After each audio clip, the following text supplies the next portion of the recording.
ever felt like God couldn't possibly use you? Like maybe he's got the wrong number or something. Oh, yeah. That's kind of where Steven Furtick kicks off in his book, Unqualified. Right. And it's all about this idea that, like, our obsession with looking perfect and having it all together Yeah. can actually block us from the amazing things God wants to do. What's so interesting here is that Furtick isn't just talking about, like, checking off a list of accomplishments, Right. like degrees or whatever. Uh-huh. He's going deeper to those third words. Okay. The words that define how we see ourselves. Yeah, like if you had to finish the sentence, I am, Mm-hmm. what would you say? What pops up for you first? Right. Because Furtick argues that if those third words are negative or limiting, Yeah. they can actually become self-fulfilling prophecies. And that's where this whole qualification thing, it's really interesting. Right. Because we often think it's about, skills or degrees, but it's more about this deep down belief in our own worthiness. Furtick uses this really crazy story about an 80-year-old woman who tried to restore Oh, yeah, I remember that. this famous fresco of Jesus. Yeah. She thought she was like fixing it up, making it better. Right. But she ended up totally botching it. Totally. And he uses that as like an analogy Mm-hmm. for how we try to fix ourselves, thinking we need to erase all our flaws before God can even step in and use us. Yeah, it's a brilliant analogy because in both cases, the motivation seems good, right? Like, she wanted to restore this beautiful piece of art. Mm-hmm. We want to be better people. But the underlying assumption there Yeah. is that we're somehow broken and need to be fixed before God can get involved. Yeah, and Furtick flips that whole idea on its head, right? Completely. He says, God doesn't call the qualified, he qualifies the called. Mic drop moment. Seriously, such a powerful statement. It means our focus should be less on striving to meet some imaginary standard and Wow. more on being open to how God wants to work through us, flaws and all. Which is where the story of Jacob comes in. Jake. This guy spent his whole life pretending to be someone he wasn't, Right. always trying to measure up to his brother Esau. Jacob's story is so relatable because it taps into this very human desire for approval, for validation. Totally. He literally disguises himself as Esau to trick his blind father into giving him a blessing. Talk about commitment. Right. It's both hilarious and kind of a little sad. It is, and it ultimately backfires on him big time. Oh, yeah. Leads to years of exile and strained relationships. It's like Furtick is saying, look, God can't bless a facade. He can't. He can only work with the real you. 100%. And here's where it gets really relevant for us today. Okay.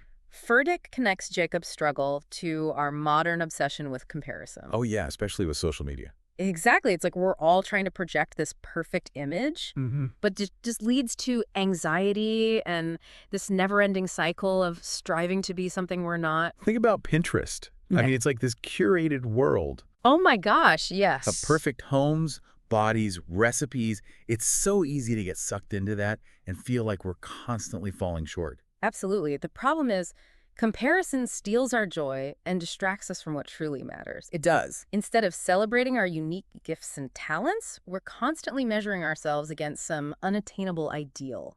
Furtick even uses Lance Armstrong as an example. Yeah. Here's this guy winning the Tour de France multiple times. Yeah. But it turns out he was doping the whole time. Mm-hmm. It's a cautionary tale about what happens when our worth becomes tied to external achievements. Totally. Armstrong's story just highlights the danger of seeking validation from outside sources rather than finding our worth in who God created us to be. Yeah. It's a reminder that true success is not about winning at all costs, Right. but about living with integrity and authenticity. Okay, so that brings us to this really interesting concept Furtick calls God's opposite day. I love that. He argues that God often chooses to work in ways that totally defy our expectations. He does. He loves to use weak, unqualified people to show off his power. Think about Gideon. Oh, good example. He was literally hiding in fear when God called him to lead Israel to victory. Yeah, he was terrified. Totally. He felt completely inadequate, but God saw something in him that Gideon couldn't see in himself. It's like those moments when you feel totally out of your depth, and that's when God shows up in a big way. Exactly. Gideon's story challenges us to let go of our limited perspective and trust in God's ability to work through us, even when we feel totally unqualified. It's about recognizing that God's strength is often most evident in our weakness. So instead of trying to hide our flaws or pretend to be someone we're not, What if we embraced our imperfections and let God work through them? That's where things start to get really exciting. That's where the real adventure begins. It's about recognizing that we don't have to have it all figured out Yeah. or be perfect to be used by God. Right. In fact, it's often through our weaknesses that his power shines most brightly. So how does this whole idea of being unqualified play out in our everyday lives? What does it look like to actually embrace this and let God work through us? Well, Furtick gets really practical here. He uses this analogy of a car's speed governor to illustrate how we limit ourselves. Okay, I love a good analogy. Break this one down for me. So picture a car that's capable of incredible speed, Mm-hmm. but it has this built-in governor that limits how fast it can go. So it's got all this potential power, but it's being held back. Exactly. And in our lives, those governors can be things like fear, insecurity, past failures, or even the expectations of others. You know, those voices that tell us we're not good enough or we can't do something. So we're driving around stuck in second gear when we could be flying down the highway. That's a great way to put it.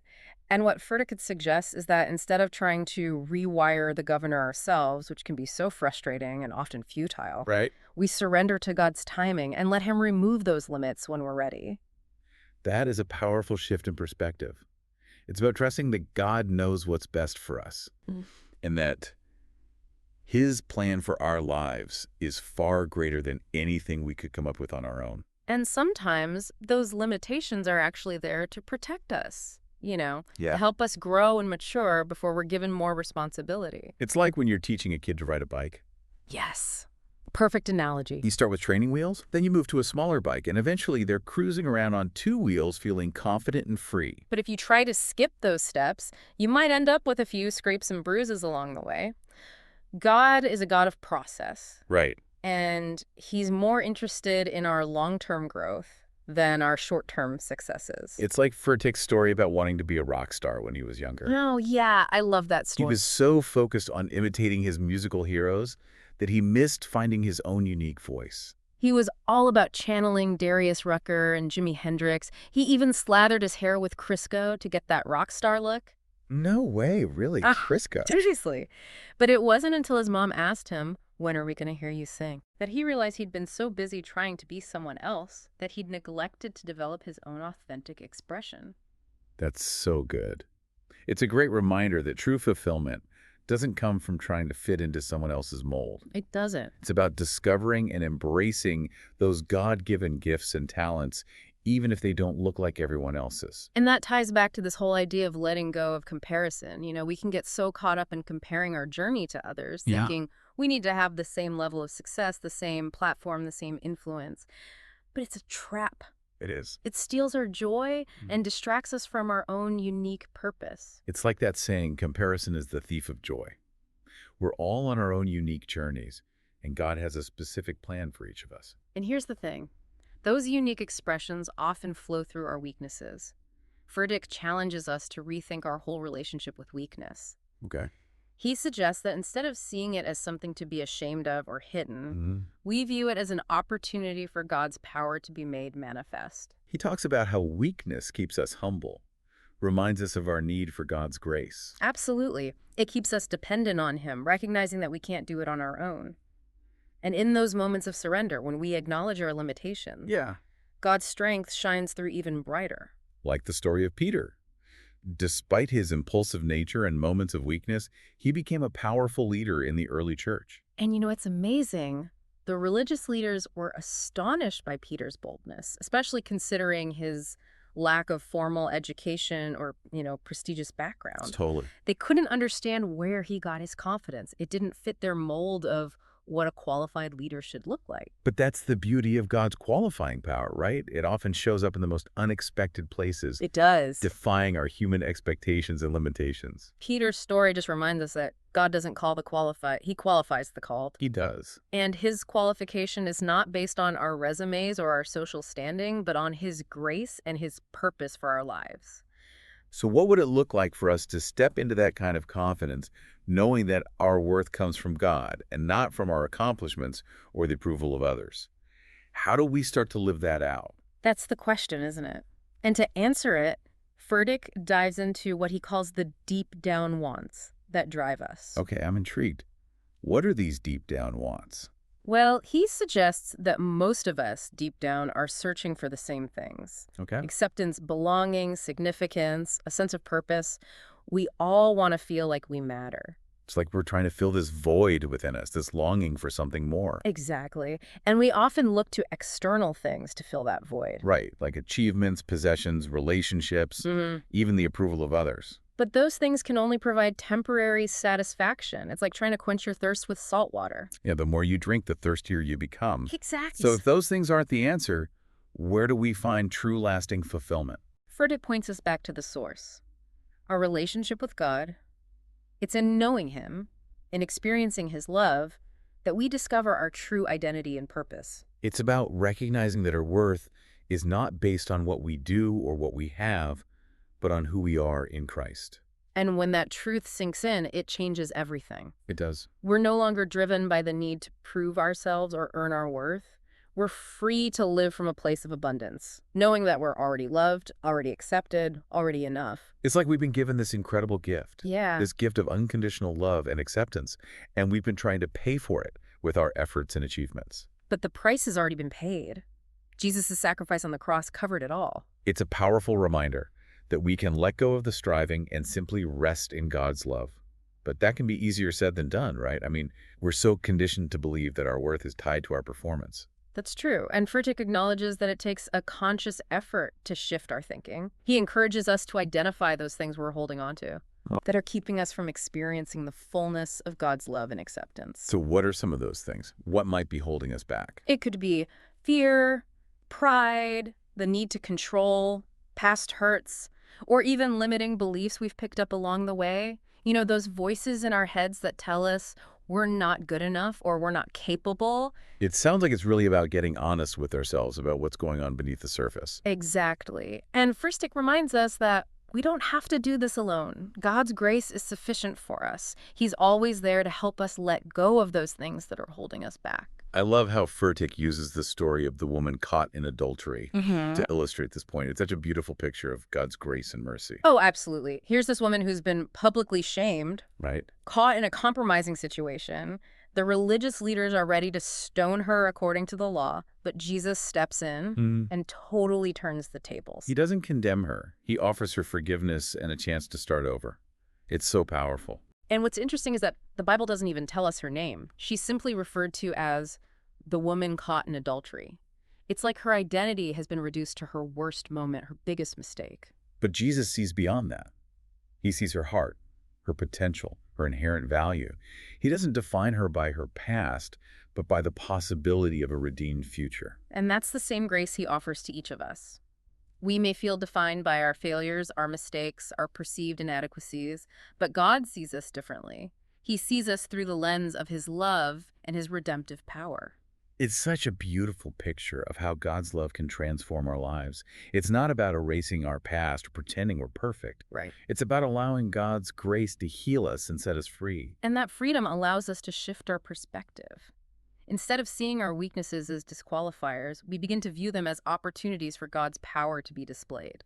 Furtick talks about those cracks in a stained glass window. They may seem like imperfections, but they're actually what allow the light to shine through. And in our lives, those cracks, those weaknesses can become the very places where God's glory is most evident. So good. Furtick reminds us that God often chooses to work through the weak and unqualified to showcase his strength. It's like he's saying, I don't need your perfection.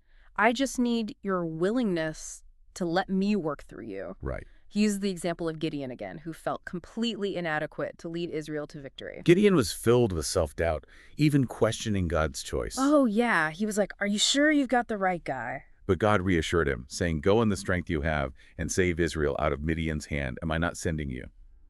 It's a powerful reminder that God doesn't call the qualified. As it qualifies the called. Yes. And his qualification is not based on our strength, but on his presence and power working through us. So what are those areas in our lives where we're feeling unqualified? What are those dreams or callings that seem too big, too daunting, too far beyond our reach? Maybe it's a relationship. Maybe it's a career change. Maybe it's stepping into a leadership role or simply sharing our faith with someone. Whatever it is, Furtick encourages us to surrender our fear and self-doubt to God. Yeah. And trust that his grace is sufficient. He reminds us that it's not about having it all figured out or being perfectly equipped.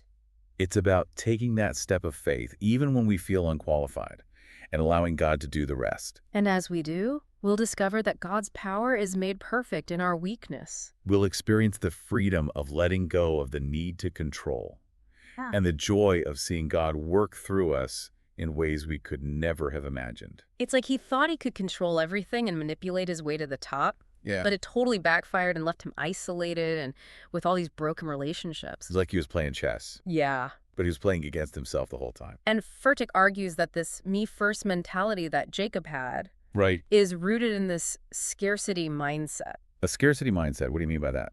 It's this belief that there's just not enough to go around. Yeah. Not enough love, not enough resources, not enough success. Uh-huh. So we end up feeling like we have to fight for our piece of the pie, Yeah. even if it means hurting others in the process. That makes a lot of sense. It's like when you're in a crowded store and everyone's rushing to grab the last of something, Yeah. people can get pretty ruthless. But you know what Furtick offers? What's that? He offers a really powerful alternative to that scarcity mindset. It's God's abundance. God's abundance. Okay. He reminds us that we don't have to operate from that place of scarcity. Right. Because God's love and grace are literally limitless. So instead of competing and trying to manipulate everyone and everything, we can approach life from a place of generosity and collaboration, knowing that there's enough for everyone. There is, and that shift in perspective from scarcity to abundance is Right. incredibly freeing. Yeah. It allows us to let go of that need to control and manipulate, and to really embrace the joy of sharing and giving. This reminds me of how Furtick uses Pinterest to illustrate this point. Oh yeah, how so? It's all about presenting this perfect, curated image, which can fuel this sense of scarcity and comparison that we were just talking about. Pinterest is like the prime example of how our culture perpetuates this idea that we need to have it all. Right. The perfect house, the perfect body, the perfect life Yeah. in order to be happy. And it's all an illusion, right? I mean, Yeah. nobody's life is actually like that. Mhm. And when we buy into that illusion, we're just setting ourselves up for disappointment Totally. and this constant sense of not enough. What Furtick really emphasizes is that comparison, it steals our joy. It does. It keeps us focused on what we lack rather than appreciating all the blessings we already have. It's like we're so busy trying to keep up with the Joneses that we forget to enjoy the life that we've been given. And the antidote to that comparison trap is gratitude. Gratitude. Okay. It's about shifting our focus from what we don't have to what we do have. Okay. It's about recognizing and celebrating all those unique gifts and talents God has given us. So instead of scrolling through Pinterest and just feeling envious, Yeah, we could take a step back and say, hey, you know what? I'm actually pretty blessed. exactly. And that gratitude, it flows from a deep understanding of our worth in God's eyes. We're not defined by our possessions or our accomplishments Right. or how we measure up to others. We're defined by his love, his grace, his unconditional acceptance. Such a good reminder because it's so easy to get caught up in the world's standards of success and worth. It is. But ultimately, our true value comes from God.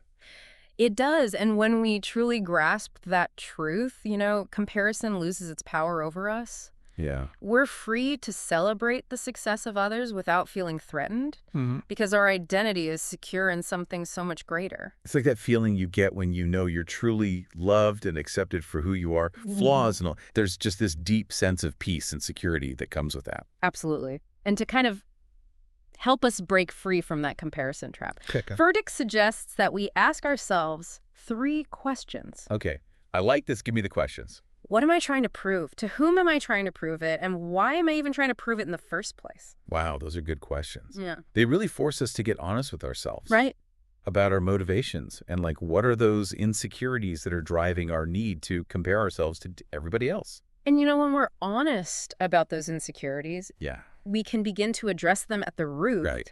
rather than trying to cover them up with achievements or possessions or whatever else. It's like taking off a mask and saying, okay, this is me, this is who I am, this is where I'm at. Yeah, And it can be so vulnerable. it is. But it's also incredibly freeing. So true. And that vulnerability, it opens the door for real connection and authenticity. We can stop pretending and start living from a place of genuine self-acceptance.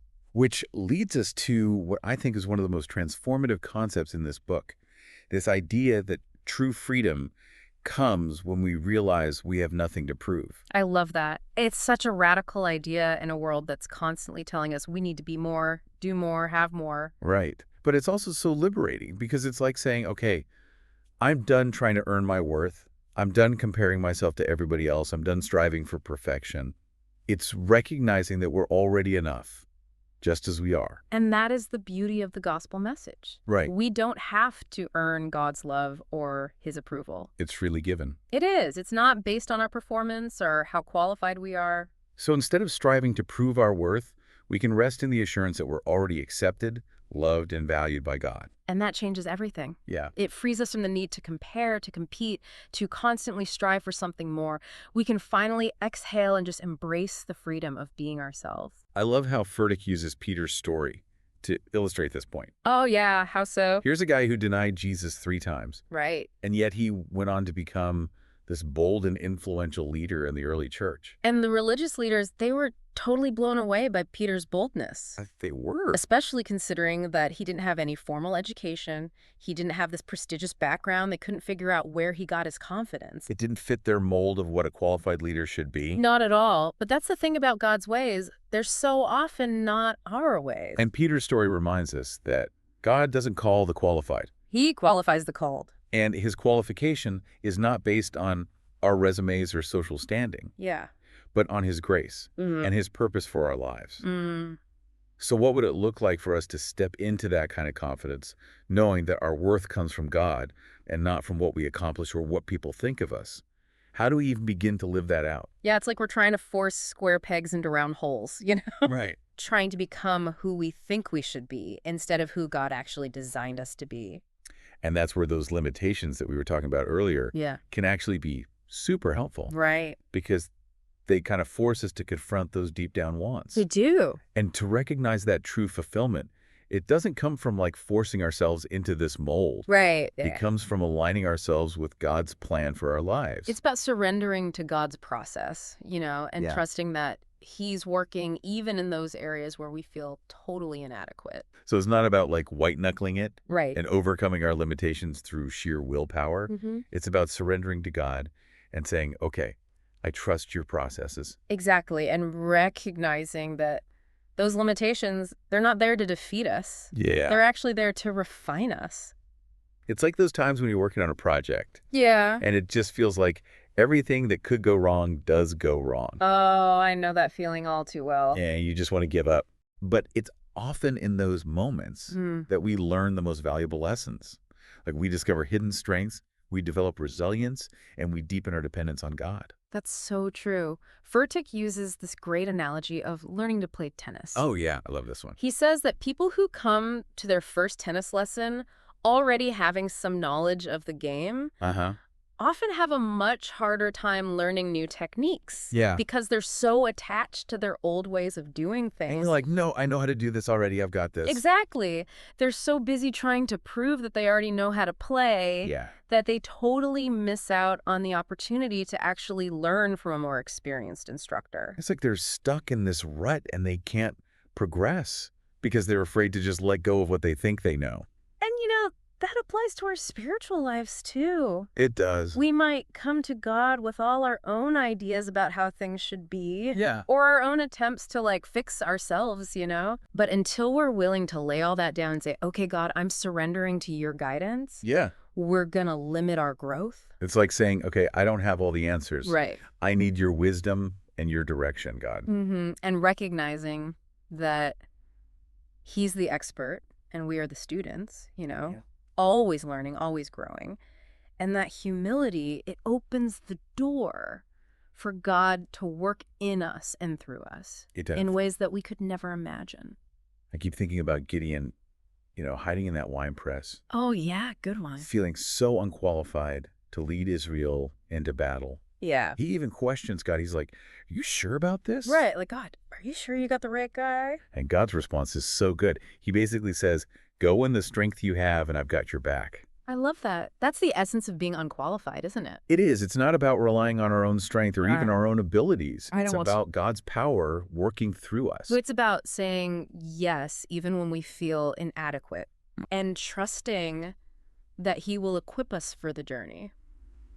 So what's that wine press moment for you right now? Mm-hmm. What's that thing that God is calling you to do that feels so big and scary? Right. Or maybe it's just outside your comfort zone. Yeah. What is it for you? Maybe it's starting that business. Maybe it's writing that book. Maybe it's having that difficult conversation with someone.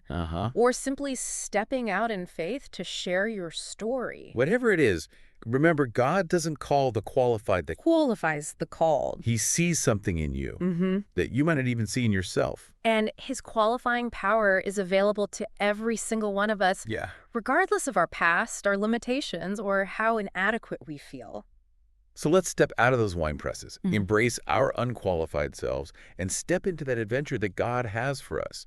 Who knows what amazing things he might do when we just get out of the way and let him work. That's so good. Embracing our unqualified selves, it's not about settling. It's not. It's about truly living. And that's what makes this whole deep dive into unqualified so powerful, right? It's this reminder that true fulfillment, it doesn't come from us striving to be someone we're not. Right. It comes from surrendering to the one who created us, imperfections and all. And as you continue to process all these ideas from this deep dive, we encourage you to ask yourself this question. What seemingly unqualified dream or calling is stirring in your heart right now? What step of faith is God inviting you to take? Even if you don't feel ready or equipped, remember, you don't have to have it all figured out. You don't have to be perfect. Just be willing to say yes to God and watch what he can do. Until next time, keep diving deep and keep discovering the truth that sets you free. Thank you for tuning in to this episode of Pages to Dialogues. We hope you enjoyed our discussion and found valuable insights to apply to your life. If you did, please consider subscribing to our YouTube channel, Pages to Dialogues, for more thought-provoking dialogues on Christian books. Don't forget to hit the notification bell so you never miss an episode.